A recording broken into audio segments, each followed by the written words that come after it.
A local woman is sharing her story after experiencing bigotry while on her way to work. NBC 26's Emily Byer tells us how the woman hopes sharing what happened to her can lead to positive change. We want to warn you, some of the language is disturbing. Amanda Pigeon has worked for Luna Cafe and Roastery for the past 6 years as a chef. The company's Bellevue location has been closed due to the coronavirus pandemic. It takes weeks to get ready and prepare before customers arrive.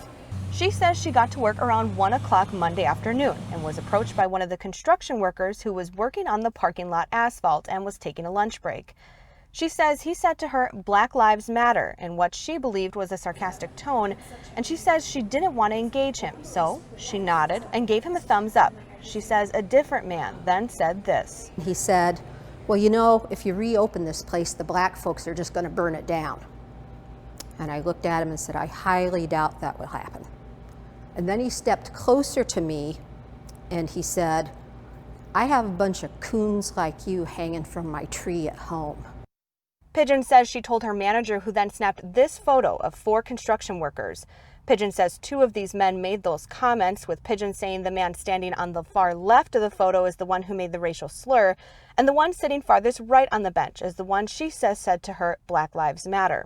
I felt really intimidated. I think that their motive was to intimidate me and to try and get a rise out of me. This was completely unprovoked.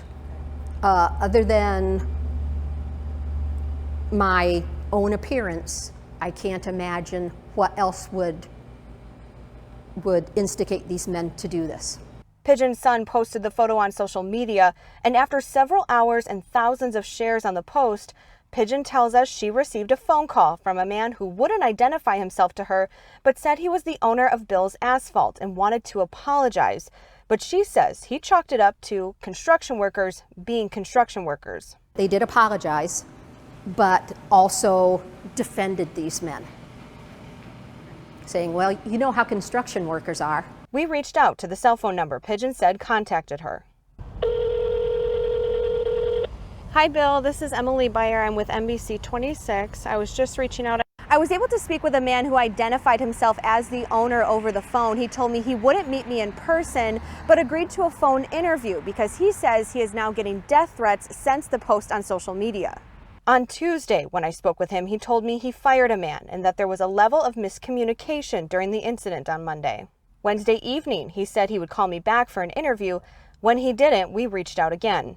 Hi, Bill. This is Emily Byer with NBC 26. He didn't answer after reaching out several times, and he hasn't returned our call. Pigeon tells us she doesn't know yet if she'll file a report with police, but she hopes there's a lesson to learn from what happened to her. When you start telling yourself that you need to check yourself and you need to think twice, that's the first part of the learning process. There's a long way to go to take that sort of thinking out of your psyche, to remove it from your person. But that first step is thinking, I shouldn't be saying this. In Bellevue, Emily Byer, NBC 26.